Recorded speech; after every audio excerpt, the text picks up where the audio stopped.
ॐ वाणीं गणपतिं वन्दे व्यासं व्यासात्मजं तथा श्रीराधिका माधवौ वन्दे सदानुग्रहतत्परौ श्रीमदंससमारम्भां सनकादिकमध्यमाम् अस्मदाचार्यपर्यन्तां वन्दे गुरुपरम्पराम्।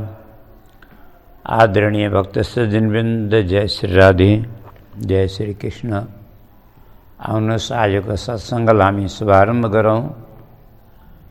पूर्व प्रसङ्गमा श्रवण गर्दै थियौँ भागवत धर्मको विषयमा। निमि राजाले प्रश्न गर्नुभएको छ। कवि नामका योगेश्वर बताउँदै हुनुहुन्छ, वास्तवमा भागवत धर्म भनेको के हो? हामी जस्ता सर्वसाधारण अज्ञानी सामान्य प्राणीहरूको लागि पनि जो भगवत प्राप्तिको सबैभन्दा उत्तम, सरल र सुगम उपाय छ, त्यो पनि भगवानकै श्रीमुखबाट वर्णन गरिएको, त्यसलाई भागवत धर्म भन्छन्।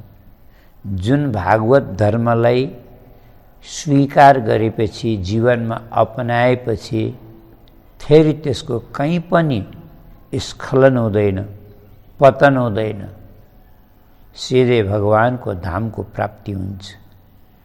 महिमा त स्पष्ट भयो, पर जीवनमा आचरणमा उतार्ने कसरी, व्यवहारमा ल्याउने कसरी, यसको लागि अगाडि भन्नुहुन्छ, कायेन वाचा मनसेन्द्रियैर्वा बुद्ध्यात्मना वा नुसृत स्वभावात् करोति यद्यत् सकलं परस्मै नारायणायेति समर्पयेतत्। हामीले आफ्नो शरीर, वाणी, मन, इन्द्रियद्वारा, बुद्धि, अन्तस्करण, स्वभाव, प्रकृति, संस्कारद्वारा जे जति कर्म गर्छौँ, यावत कर्म भगवानका श्री चरणमा समर्पण गर्नु, समर्पणात्मक बुद्धिले कर्म गर्नु नै भागवत धर्म हो।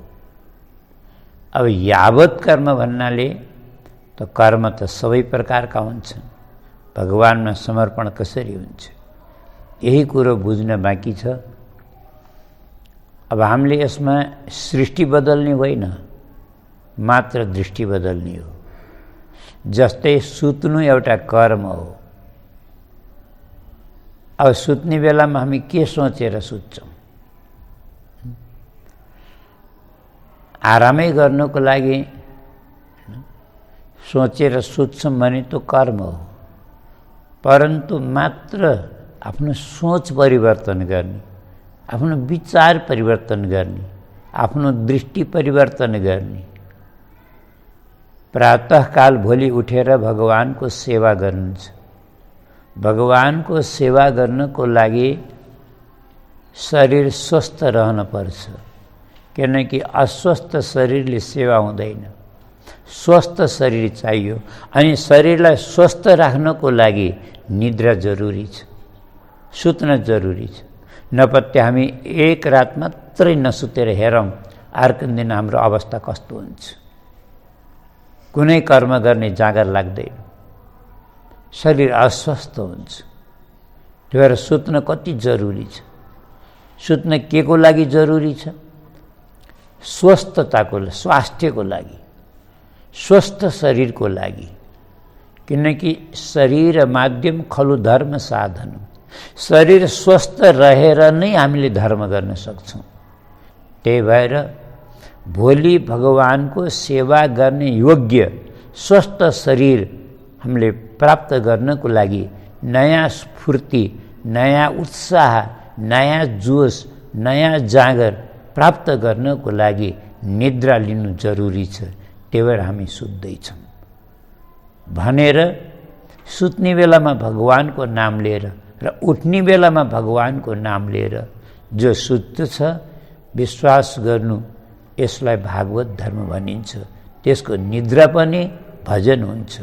निद्रा समाधि स्थिति, त्यसको निद्रा निद्रा हुँदैन, त्यसको निद्रा भगवत चिन्तनको एउटा समाधि हुन्छ। तपरि यो पनि हुन सक्छ किनकि भगवत चिन्तन गर्दै सुत्छ अर चिन्तन गर्दै उठ्छ भने यो पनि विचार गर्नु, अनुसन्धान गर्नु, त्यसले राति निदमा पनि भगवत चिन्तन गरिया हुन्छ। त्यसलाई सपनामा पनि भगवानको याद आउँछ, राम्रो कर्म गरेको देखिन्छ। त्यही भएर आफ्नो निद्रालाई पनि, आफ्नो रातिलाई पनि भगवतमय बनाउनको लागि, भागवत धर्म बनाउनको लागि भगवत चिन्तन गर्दै स्मरण गर्दै शयन गर्नु, भगवानको नाम लिँदै उठ्नु र शरीर स्वस्थ गर्नको लागि सुतेको हो, प्रातःकाल भगवानको सेवा गर्नु छ भनेर सोचेर यदि सुत्छ भने सुत्नु एउटा भागवत धर्म हो। अब रह्यो बिहान उठेर लोटा लिएर खोलातिर गइन्छ अथवा चलो टोयलेटतिर गइन्छ, बाथरुमतिर गइन्छ, त्यो पनि एउटा कर्म हो। त्यो कर्म भागवत धर्म कसरी हुन्छ भनेका त्यो पनि भागवत धर्म हुन्छ। कसरी हुन्छ भन्दाखेरि हामीले दृष्टि परिवर्तन गर्ने हो, खाली सोच परिवर्तन गर्ने हो। माने एउटा सामान्य कर्म हो अथवा चलो अशुद्धै कर्म हो, टोयलेट जाँदैछौँ तर के सोचेर जाने भन्दा भगवानको सेवा गर्नको लागि, मन्दिरमा पस्नको लागि शरीर स्वस्थ मात्रै होइन, शरीर स्वच्छ र शुद्ध पनि चाहिन्छ। और शुद्ध र स्वच्छ तब हुन्छ जब हामी बिहानै उठेर लोटा लिएर खोलातिर जान्छौँ अनि आएर स्नान गर्छौँ अनि हाम्रो नित्य नियम गर्छौँ अनि हाम्रो तब शरीर मन्दिरमा पस्ने लायक हुन्छ, मन्दिरमा प्रवेश गर्ने योग्य हुन्छ। त मन्दिरमा प्रवेश गर्ने योग्यता प्राप्त गर्नको लागि, शुद्धता स्वच्छता प्राप्त गर्नको लागि हामी लोटा लिएर खोलातिर जाँदैछौँ भनेर जानु, त्यो खोलातिर जानु पनि भागवत धर्म हुन सक्छ। बस केवल दृष्टि परिवर्तन गर्ने हो। स्नान गर्दा त भगवत चिन्तन भइरहन्छ, तिलक भजन गर्दा भगवत चिन्तन भइरहन्छ। यो त सब भागवत धर्मै भयो। कुनै पनि कर्म गर्दाखेरि अहन्ता र ममतालाई नराखेर कर्म गरिन्छ। स्वार्थको लागि लौकिक कामनाको सङ्कल्प गरेर यदि कर्म गरिँदैन, भगवत प्रीत्यर्थ गरिन्छ भने हर कर्म भागवत धर्म हुन्छ। अब हामीले घरमा झाडु लगाउँछौँ, घर स्वच्छ गर्छौँ, बढार्छौँ, सफाई गर्छौँ, यावत कर्ममा त यो पनि आयो। यसलाई भागवत धर्म कसरी मान्ने? यसलाई पनि भागवत धर्म मान्न सकिन्छ। केलाई भन्दा हामीले चाहे घर 50वटा कोठाको बनाऊँ, अच्छा घर बनाउनु पनि एउटा कर्म हो, घर बनाउनु एउटा कर्म हो। फरक यति हो, एउटा संसारीलाई सोध्नु घर कसले बनाउँदैछ? अज्ञानीले र संसारीले र अभिमानीले धनीले के भन्छ? छाती पिटेर भन्छ मैले बनाउँदैछु हजुर। एउटा भक्तलाई सोध्नु, एउटा वैष्णवलाई सोध्नु, एउटा भागवतलाई सोध्नु घर कसले बनाउँदैछ? बरु घर त भगवानले बनाउँदै हुनुहुन्छ, भगवानको मन्दिर भन्दैछ, म त एउटा निमित्त हुँ, भगवानले खटाउनु भएको छ, यहाँ खटिया छु। यसमा मेरो कोही आफ्नो स्वत्व छैन। किनकि वास्तवमा सत्य कुरा हो, भोलि छोडेर जानेवाला घरलाई अहङ्कार केलाई गर्ने र आसक्ति किन गर्ने? बन्धन न घरले गर्छ, बन्धन न धनले गर्छ, बन्धन न सम्पत्तिले न ऐश्वर्यले बन्धन गर्छ। बन्धन गर्दछ, बन्धन गराउँदछ त्यसको आसक्ति र अभिमानले। भगवानलाई बस के भन्नुहुन्छ? भगवानले एउटै कुरा भन्नुहुन्छ, तिमीहरूले घर 50वटा कोठाको बनाऊ, मलाई कोही आपत्ति छैन। चाहे 100 कोठाको घर बनाऊ, मलाई कोही आपत्ति छैन। बस मेरो त केवल यति अनुरोध छ, त्यो 50वटा कोठामा एउटा सानो कोठो पनि बनाउन सक्दैनौ भने एउटा सानो आला बनाऊ, एउटा खाना बनाऊ, त्यसमा एउटा सानो मेरो फोटो ल्याएर राख। कसैले सोधे घर कसको हो भने अभिमान गरेर छाती ठोकेर मेरो नभन, बस आलातिर देखाइदेऊ, ओ घरको मालिक त आलामा बसिया छन्, म त एउटा सेवक हो।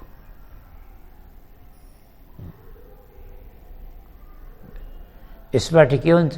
अहंकारबाट पनि र आसक्तिबाट पनि बच्ने एउटै उपाय हो। अहंकार र आसक्ति भनेको यही बन्धनको कारण हो, अर्थात् बन्धनबाट बच्ने एउटै उपाय हो। बस यो घरको मालिक भएर नबस, घरको मालिक मलाई बनाइदेऊ, मलाई केही गर्न और दिन पर्दैन, बस एउटा सानो आलामा मेरो फोटो राखिदेऊ, सानो मन्दिर बनाइदेऊ, और कसैले सोधे घर कसको हो? वो आलामा बसेका छन् ती मालिकको हो, म उनको एउटा सेवक हुँ। तिम्रा घरमा आउनेवाला जति पनि अनिष्ट छ, जति पनि दुःख आपदा विपदाहरू छन्, ती सब मैले लिन्छु, पर तिमीलाई जीवनको श्रेय प्रदान गर्छु, शान्ति प्रदान गर्छु।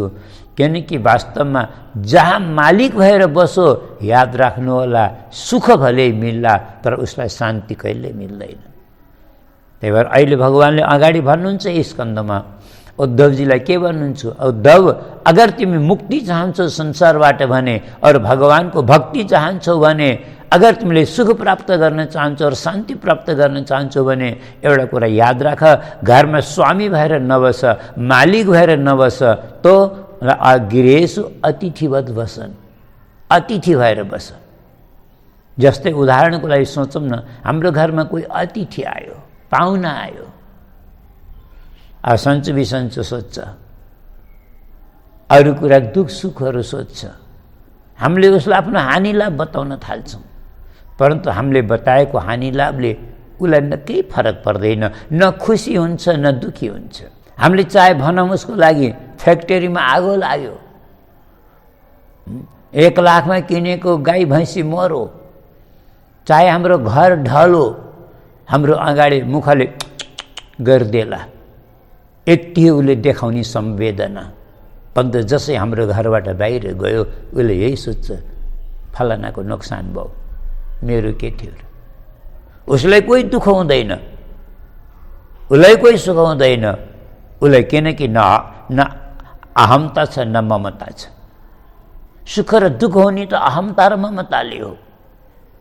त्यस्तै झैँ अगर यो घर भगवानको सम्झेर हामी बस्छौँ, यो घरमा आफ्नोपन छैन, अभिमान र आसक्ति छैन, भगवानको हामी त अतिथि हौँ, भोलि छोडेर जानी हो, हामी त हिजो आएको हो, भोलि छोडेर जानी हो, हामी यो घरको मालिक होइन, हामी त घरको पाहुना हो, हामी त घरको अतिथि हो भनी यदि मनले वास्तविक विश्वास गरेर बस्छौँ भने यो घरमा जति हानि भए पनि हामीलाई भित्र आत्मा दुखी हुँदैन, मेरो के थियो र भगवानको थियो, गयो, आत्मा दुखी हुँदैन, और आए पनि आत्मा सुखी हुँदैन, किनकि भगवानको वस्तु भगवानको सेवाको लागि आएको छ। भगवानले भन्नुहुन्छ, मलाई कोही अट्याच रुम चाहिँदैन, बाथरुममा चाहिँदैन, मलाई कोही ड्राइङ रुम चाहिँदैन, कोही बेड रुम चाहिँदैन, मलाई कोही फ्ल्याट चाहिँदैन, मलाई कोही ठुलो सुविधा चाहिँदैन, मलाई त एउटा सानो आलामा एउटा कपडा बिछाएर एउटा सानो तस्बिर ल्याएर राखिदेऊ, बस मलाई केवल यति हो, साँझ बिहान मलाई सम्झ, घरको मालिक मलाई सम्झ, तिमी भक्त भएर बस, अतिथि भएर बस, तिम्रो जीवनको सारा दुःख कष्ट मैले जिम्मा लिन्छु, तिम्रो जीवनमा शान्ति प्रदान गर्छु। त्यही भएर अगर सानो आलामा पनि यदि भगवानको तस्बिर यदि हामीले राख्यौँ भने त्यो बाँकी 50वटा कोठा आफूले उपभोग गरे पनि त्यो घर घर हुँदैन, त्यो घर मन्दिर हुन्छ, किनकि त्यो घरको एउटा आलामा एउटा सानो कोठामा भगवान बस्नु भएको छ। त्यो घर हुँदैन, अनि त्यो घर मन्दिर हुन्छ, अनि त्यो मन्दिरमा बिहान बिहान आँगनमा झाडु लगाउनु पनि मन्दिरमा झाडु लगाएको पुण्य प्राप्त हुन्छ। त्यो झाडु लगाउनु एउटा भागवत धर्म हुन्छ। अनि हामीले भान्सामा रोटी पकाउँछौँ, भोजन बनाउँछौँ, यो त एउटा कर्म हो। कर्म, हर कर्म बन्धन हुन्छ, हर कर्ममा बन्धन छ। कर्म एउटा बन्धन हो, त्यो एउटा कर्म हो। त्यसलाई पनि हामीले भागवत धर्म बनाउन सक्छौँ। कसरी बनाउन सक्छौँ भन्दा रोटी बनाउँदाखेरि केवल सोच परिवर्तन गर्ने हो। एउटा संसारी अज्ञानीको लागि कसैले सोधो रोटी कसको लागि बनाउँदैछौ भन्दा उसले भन्छ मेरो पतिको लागि बनाउँदैछु, मेरो परिवारको लागि बनाउँदैछु, मेरा छोराछोरीको लागि बनाउँदैछु, घरका परिवारको लागि भोजन बनाउँदैछु भन्ने यो कर्म हो, कर्म बन्धन हुन्छ। पर त्यही रोटी बनाउनु कर्म, कर्म त्यही हो। परन्तु हामीले यदि भगवानको मन्दिर बनाएका छौँ, घरमा आलामा भगवान राखेका छौँ भन्ने विचार गर्नु। रोटी परिवारको लागि होइन, परिवार स्वजन सम्बन्धीको लागि होइन, रोटी आफ्नो लागि होइन, रोटी भगवानको प्रसाद भोगको लागि बन्दैछ। अनि यसमा अर्को फाइदा हुन्छ, किनकि भगवानको लागि यदि भनेर मान्छेले बनाउँछ भने विश्वास गर्नु बनाउँदाखेरि मान्छे सावधान हुन्छ, सतर्क हुन्छ। किन भगवानको लागि भोग भन्दैछ, कहीँ झुठो नहोस्, कहीँ अशुद्ध नहोस्, कहीँ सावधानी पनि हुन्छ, सतर्कता हुन्छ और पवित्रता हुन्छ। पवित्रताले बनाउँछ मान्छेले। रोटी बनाएपछि भोजन बनाएपछि चाहे जे बनाओस्, दाल भात होस्, रोटी सब्जी होस्, जे बनाए पनि भोजन बनिसकेपछि बस हामीले भगवानलाई सोचेर बनाउँछौँ भने सबभन्दा पहिला के गर्छौँ भन्दा एउटा थालीमा भोजन सजाउँछौँ। कतिपय मान्छेको बानी के हुन्छ, आफूले थालभरि पस्केर खान्छन्, भगवानलाई चावडासित भातका चावडासित यो एउटा आधा रोटी र यति दुधको थोप्लो लगाएर थाला भगवानको एउटा भोग हजुर भोग लाग्दैछु भगवानलाई टकारिहाल्छ। त्यस्तो भोग हुँदैन, त्यो भोग होइन। भगवानलाई आफूले खाने जति खुराको त्योभन्दा कमसेकम एउटा रोटी भए पनि ज्यादा भगवानको थालीमा भोजन सजाएर शुद्धताले अब रोटी सकेछन् भगवानलाई सुख लगाउनु हुँदैन, घिउ लगाएर राम्रो व्यञ्जन भन्छ। आफूले आफ्नो घरमा जस्तो छ नभएदेखि ऋण गरी खोजी ल्याएर भगवानले मलाई मिष्टान्न र पकवान देऊ भन्नुहुन्न। भगवान त यही भन्नुहुन्छ, तिम्रा घरमा जस्तो छ तिमी जस्तो खाने हैसियतका छौ, म त्यही भोजन केवल यति फरक हो, केवल शुद्धताले बनाएर मेरो नाममा बनाएर मलाई भोग लगाऊ, यति भन्नुहुन्छ। भगवान त पत्रम पुष्पम फलम तोयम यो मे भक्त्या परेच्छति तदहम भक्तियुक्त मस्नामी परेतात्मन। पत्र पुष्प फल जल जे छ एउटा तुलसीका पत्ताले पनि म प्रसन्न हुन्छु भन्नुहुन्छ। बस फरक यति हो, श्रद्धाले और शुद्धताले थालीमा सजाएर हामी भगवानलाई लिएर तुलसी छोडेर यदि भोग लगाउँछौँ भने याद राख्नु होला त्यो भोजन हुँदैन, भगवानलाई भोग लगाइसकेपछि प्रसाद हुन्छ। यदि हामीले भोजन खान्छौँ भने त्यसले प्रारब्धको निर्माण गर्छ। त्यो भोजनको पछाडि भोजन कस्तो छ, कहाँबाट आएको हो, शुद्ध छ कि अशुद्ध छ कि परिश्रमको कमाई हो कि न्यायको कमाई हो कि अन्यायको कमाई हो कि ढाँटेर छलेर आएको हो कि कसैलाई धोकाधडी गरेर आएको हो कि कहाँबाट आएको, कसरी आएको। ठिक छ, हामीले त गल्ती गरेका छैनौँ, परन्तु हाम्रा घरमा अन्न त यदि हामीले पैदा गरेका छैनौँ भने कहीँ न कहीँबाट त आएको छ। चलो कसैको त बानी नै खराब छ, मारा ढाँटेर छलेर धोका दिएर मारा लुटेर मारा मान्छेले पसिनाका कुरा त छोडौँ, मान्छे रगत पनि अर्काको बगाएर पनि आफ्नो उदरपूर्ति आफ्नो पेट भर्नको लागि मान्छे अलिकता पनि हिचकिचाउँदैन। मान्छे यति मतलबी र स्वार्थी भइसकेको छ, आफ्नो उदरपूर्तिको लागि अर्काको अधिकारको हनन गरेको छ, अर्काको पेटमा लात्ती मारेको छ, अर्कालाई दुखी गरेर रुवाएर अर्काको रगत बगाएर पसिना बगाएको मारा अर्काको हक खोसेर पनि मान्छेले आफूले खानलाई कतै सङ्कोच गर्दैन मान्छे। त्यो त खेर छोडौँ, यसको त के पाप हुन्छ, कुन नरकमा जानियो, यसको व्याख्याहरू विस्तार नगरौँ। यहाँ त मैले के भन्न खोजेको, जसले गल्ती गर्दैन, अन्याय गर्दैन, अर्कालाई लुट्दैन, ढाँड्दैन, छल्दैन, परिश्रमको न्यायको कमाई खाएको छ र पनि अन्नमा दोष हुन्छ। कसरी हुन्छ भन्दाखेरि हामीले जो बिउलाई खेतमा छर्छौँ, धान खेतमा छर्दा त्यसै छरिन्न नि, त्यहाँ त हलो जोत्न पर्छ, फेरि जल खेती हो, जोत्नेमा मात्रै त्यति हतियार हिंसा हुँदैन, परन्तु जलमा डुबाउनेवाला जो खेती हुन्छ त्यसमा कति प्राणी, कति जीवजन्तु, कति किरा फटेङ्ग्राहरू, नजाने असङ्ख्य जीवहरू तुम्हारा खेतमा कति मर्या हुन्छन्, त्यो पानीमा डुबेर हलाले खिचेर कोदाल फरुवाले खिचेर कति मरेका हुन्छ।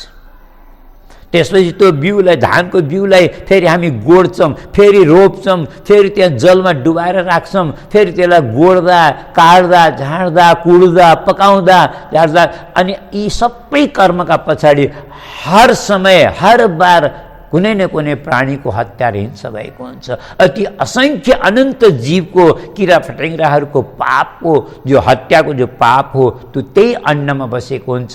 और त्यो अन्न जसले पकाएर खान्छ त्यहाँ त्यो पाप खान्छ। त्यही भएर लेखेको छ शास्त्रमा, जसले अन्न पकाएर खान्छ त्यसले पाप खान्छ। त्यो के गर्दा अन्न पकाएर नखाने का अन्न पकाएर खाने, तर त्यसै नखाने, पाप नखाने, प्रत्यक्ष नखाने। त्यो अन्नलाई यदि हामीले श्रद्धापूर्वक, शुद्धतापूर्वक यदि भोजन बना थालीमा सजाएर भगवान्लाई भोग लगाउँछौँ भने चिन्ता नगर्नु, भगवान्ले भोजन खानुहुन्न, रोटी खाइदिनुहुन्न, महाराज रोटी घट्दैनन्, चिन्ता गर्नु पर्दैन। कसैले प्रश्न गर्छन्, जब भगवान्ले रोटी नै खानुहुन्न त फेरि भोग लगाउनु किन पर्यो? पर याद राख्नु, भगवान्ले रोटी त खानुहुन्न, परन्तु भोजन त गर्नुहुन्न। भगवान्ले भात त कसैको खानुहुन्न, पर याद राख्नु त्यो भातमा जति पनि पाप छ, दोष छ, विकार छ, विकृति छ, महाराज जति पनि त्यो अन्यायको संस्कार त्यसमा छ, जति पनि जीव जन्तुको हत्या र हिंसाको त्यसमा पाप बसेको छ, भगवान्ले त्यो पाप खाइदिनुहुन्छ, त्यसका विकार र विकृतिहरूलाई खाइदिनुहुन्छ। त्यसको बदलामा, त्यसको अनुपातमा भगवान्ले विशुद्ध आफ्नो कृपा अनुकम्पा त्यसमा अन्नमा राखिदिनुहुन्छ। त्यही भएर मन्दिरमा जाँदाखेरि पदार्थ हुन्छ, मन्दिरबाट भोग लगाएर बाहिर आउँदाखेरि त्यस पदार्थको नाम हुँदैन, बाहिर आउँदाखेरि त एउटै नाम हुन्छ, प्रसाद। कुनै पनि पदार्थ हामीले भित्र मन्दिरमा लैजान्छौँ त्यतिखेर त्यसको अलग अलग नाम हुन्छ। कसैले लड्डु लिएर जान्छ, कसैले पेडा लिएर जान्छ, कसैले मिश्री लिएर जान्छ, कसैले महाराज अनेक प्रकारका मिठाईहरू लिएर जान्छ, लड्डुहरू लिएर जान्छ, नजाने कति कति नाम हुन्छ। रोटी लिएर जान्छ, भात दाल लिएर जान्छ, भित्र जाँदा अनेकौँ नाम हुन्छन्, पदार्थका अलग अलग नाम हुन्छन्। जो भगवान्लाई तुलसी छोडेर भोग लगाएर जो पुजारीले बाहिर ल्याएर दिन्छन् त्यो त्यति बेला कुनै नाम हुँदैन, सबैको एउटै नाम हुन्छ, प्रसाद। अनि के फरक छ भन्दा पदार्थको सेवन गर्दाखेरि प्रारब्धको निर्माण हुन्छ भने और प्रसादको सेवन गर्दाखेरि प्रसाद जस्तो प्रसन्नता। अन्नले यदि मन मलिन हुन्छ, चित्त मलिन हुन्छ, चित्तमा विकार आउँछ, विकृति आउँछ, पापको अन्न रहेछ भने मनमा पापको भाव आउँछ, वासना आउँछ भने त्यही कुरा भगवान्लाई भोग लगाएर खाने भने यो चित्त प्रसन्न हुन्छ। अरे भगवानमा मन लाग्छ, मनमा राम्रा विचार आउँछन्, मन पवित्र हुन्छ, हाम्रो विचार शुद्ध हुन्छ और आचरण पवित्र हुन्छ। त्यही भएर भोग लगाएर खानु कति जरुरी छ। त्यही भगवान्लाई सम्झेर बनाउँछौँ भने त्यो रोटी बनाउनु, भात पकाउनु त्यो एउटा कर्म हो, तर त्यो कर्म पनि भागवत धर्म हुन्छ, त्यो पनि एउटा भागवत धर्म। यसरी हामीले करोति यद यत सकलम परस्मै, हामीले जे कर्म गर्छौँ, यद यत करोति, जे मान्छेले गर्छ त्यो सम्पूर्ण कर्म भागवत धर्म हुन्छ। भागवत समर्पणात्मक बुद्धिले गरेपछि, भगवान्लाई समर्पण गरेपछि त्यो भागवत धर्म हुन्छ। वास्तवमा भन्ने भने मान्छे भागवत विमुख भएर नै मनुष्य संसारको भुमरीमा परेको हुन्छ। यसबाट बच्नको लागि के गर्नुपर्छ? भगवानका अत्यन्त सुन्दर नाम रूप लीला कथाको नित्य निरन्तर स्मरण गर्ने, कीर्तन गर्ने, चिन्तन गर्ने, कथाको श्रवण गर्ने, यही सबभन्दा सजिलो उपाय हो और यही भागवत धर्म हो। अरे भागवत कथाको श्रवण, नामको कीर्तन, चरणको स्मरण, चिन्तन निरन्तर निरन्तर निरन्तर गर्दा गर्दै मनुष्य भगवतमय बन्छ। भगवान उसका हृदयमा आएर बस्नुहुन्छ। उसलाई भगवत चिन्तन गर्दा गर्दै उसलाई संसारको याद तक रहँदैन भने फेरि संसारको बन्धन कहाँबाट रहला? यो संसारको बन्धनबाट मुक्ति हुने अर्को कोही उपाय छैन। और कलियुगमा विशेष गरेर भन्न मात्र यो, हिमालयका कन्द्रमा गएर कोही तपस्या गर्नेवाला छैन कलियुगमा, पञ्चाग्नि ताप्नेवाला कोही छैन, ठुला ठुला यज्ञ गर्नेवाला कोही छैन। मानव कसैले यज्ञ गर्न पनि लाग्यो त्यो त्यहाँ के पदार्थ शुद्ध छ? पात्र शुद्ध छन्, स्वयं कर्ता शुद्ध छैन, ब्राह्मण शुद्ध पाउन गाह्रो छ, पदार्थ शुद्ध पाइन गाह्रो छ, घिउ पाइँदैन, तिल राम्रो पाइँदैन, जौ राम्रो पाइँदैन, बजारबाट आउने कुनै पनि पदार्थ न शुद्ध छन्, न पवित्र छन्, न के भन्ने हो, यज्ञ कसरी पुरा हुन्छ। त्यही भएर कलियुगमा एकमात्र उपाय हो भागवत धर्म। र यसैलाई कसैले वैष्णव धर्म भन्छन्, कसैले शरणागति धर्म भन्छन्, कसैले भागवत धर्म भन्छन्। बस यसमा भगवतमय जीवन हुन्छ, समर्पणात्मक बुद्धिले कर्म हुन्छ, आफूलाई भगवानको र भगवानलाई आफ्नो मान्ने। भागवत धर्मको मुख्य सार हो। यसलाई पनि अझै संक्षेपमा भन्ने हो भने म भगवानको भगवान और भक्त और भगवान का बीच में जे जति कर्म हुन्छन् तो भगवत स्मरण पूर्वक, भगवत चिंतन पूर्वक, सर्वात्म भावले शरणागत भएर जसले प्रभुको नित्य भजन स्मरण कीर्तन गर्दछ त्यो संसारबाट बस विरक्ति र प्रेमास्पदको निरन्तर अनुभूति मेरे भगवानको भक्ति प्राप्त हुन्छ। जस्तै भोका व्यक्तिले मिठो भोजन पाएर हैन खुसी भएर खान्छ, उसलाई ग्रासमा सन्तुष्टि पनि हुन्छ, तृप्ति पनि हुन्छ, स्वाद माने मिठास पनि हुन्छ, और क्षुधाको निवृत्ति पनि हुन्छ। त्यस्तै भक्ति विरक्ति र भगवत प्रबोध। निमि राजाले अगाडि प्रश्न गर्नुभएको छ, हे यज्ञेश्वर, म भगवानका भक्तहरूको लक्षण जान्ने। यस्ता भागवत हजुरले अत्यन्त मिठो प्रसङ्ग सुनाउनु भयो, तो भागवत धर्मको महिमा बताउनु भयो। यस्ता भागवत स्वरूप भक्तहरूको म लक्षण जान्न चाहन्छु। भक्त कति प्रकारका हुन्छन्, कस्ता कस्ता हुन्छन्। त्यसमा दोस्रा योगेश्वर हरि नाम गरिएका हुनुहुन्छ।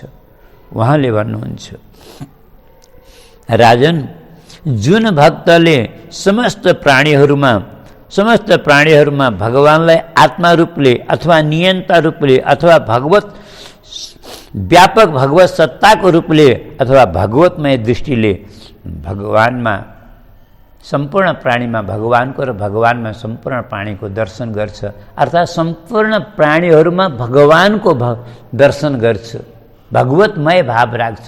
भगवानको चाहे सत्तात्मक रूपले होस्, चाहे भगवानलाई नियन्ताको रूपले होस्, चाहे अन्तर्यामीको रूपले होस्, जुन रूपले भए पनि हर प्राणीको भगवानसँग सम्बन्ध छ। हर प्राणीका अन्तरात्मामा भगवान हुनुहुन्छ। त्यही भएर भगवतमय दृष्टिले हेर्छ, सबैमा भगवानको दर्शन गर्छ, सम्पूर्ण प्राणीहरूमा भगवानको दर्शन गर्छ। अथवा प्राणीहरूलाई चाहे भगवानमा देख्नु, चाहे भगवानलाई प्राणीमा देख्नु, जगतमा देख्नु, कुरो एउटै हो। जसको दृष्टि भगवतमय बनेको छ, यो सबभन्दा उत्तम कोटिको भक्त हो। यसलाई उत्तम भागवत भनिन्छ, भक्त भनिन्छ। अनि दोस्रो कोटिका मध्यम श्रेणीका भक्त हुन्छन्, ईश्वरे तदधीनेषु बालिशेषु द्विषत्सु च प्रेम मैत्री कृपोपेक्षा यः करोति समध्यम। ये मध्यम श्रेणी का भक्त हुन्। ईश्वरे प्रेम, भगवानमा त अत्यन्त प्रेम गर्छ, श्रद्धा गर्छ, आदर गर्छ। भक्तहरूमा मित्रता गर्छ, मैत्री गर्छ, प्रेम मैत्री कृपोपेक्षा। मूर्खहरूमा, अज्ञानीहरूमा, बालकहरूमा, वृद्ध विमुखहरूमा, भगवत विमुख प्राणीहरूमा कृपा गर्छ, दया गर्छ। अझ भगवत विरोधी छन्, नास्तिक छन्, भगवानको निन्दा गर्छन्, भगवानको टीका टिप्पणी गर्छन्, तिनीहरूलाई उपेक्षा गर्दछ, वास्ता गर्दैन भने यह करोति समध्यम, त्यो मध्यम श्रेणीको भक्त हो। त्यसलाई मध्यम श्रेणीको भक्त भनिन्छ। अनि जसले मन्दिरमा गएर भगवानको त राम्रोसँग पूजा गर्छ, आदर सम्मान गर्छ, भगवानको आरती उतार्छ, सबै काम गर्छ, परन्तु बाहिर आएर मन्दिरबाट बाहिर आएपछि उनै भगवानका भक्तहरूसँग पनि लडाइँ गर्छ। उसले यो बुझ्दैन जुन भगवानको मैले दर्शन गरेर आएको छु यी उनैका भक्त हुन्, उनैका प्रेमी हुन्, यिनीसँग लडेपछि द्वेष गरेपछि भित्र भगवान रिसाउलान् भन्ने जसलाई ज्ञान हुँदैन। भगवानको श्रद्धा गर्छ, भगवानका भक्तसँग गर्दैन, लडाइँ झगडा पनि गर्छ। त्यसलाई प्राकृत। एउटा कुरा उत्तम मध्यमको सुन्यौँ, तेस्रोलाई उत्तम मध्यम अधम हुँदैन है। भक्त उत्तम र मध्यम त हुन्छ, तेस्रो अधम हुँदैन। त्यसलाई प्राकृत श्रेणीको भक्त भनिन्छ। त्यसलाई अझै सजिलो भाषामा भनौँ, प्रारम्भिक भक्त भनिन्छ। जस्तै पहिलो क्लासको विद्यार्थी, उसलाई धेरै ज्ञान हुँदैन, परन्तु क्लासमा त आएको छ, भोलि बढ्छ आफै अगाडि, त्यसलाई हेला गर्न हुँदैन। त्यही भएर त्यसलाई प्राकृत श्रेणीको भक्त भन्छन्। अनि जसले सुख दुःख आदिमा जति सुख आयो भनेर मातिँदैन, दुःख आयो भनेर आतिँदैन। यी त जस्तै दिन और रात आए जस्तै आउने जाने कुरा हुन्। हर्षित पनि हुँदैन, दुखी पनि हुँदैन, समभावले सर्वत्र भगवत दृष्टि राख्छ। उत्तममा उत्तम भक्त भनिन्छ। अब अगाडि निमि राजाले मायाको स्वरूप जान्न चाहनुहुन्छ र मायाबाट बच्न या मायालाई पार गर्ने के उपाय हो भनेर सोध्नुहुन्छ। अर्को भागमा निवेदन गरौँला।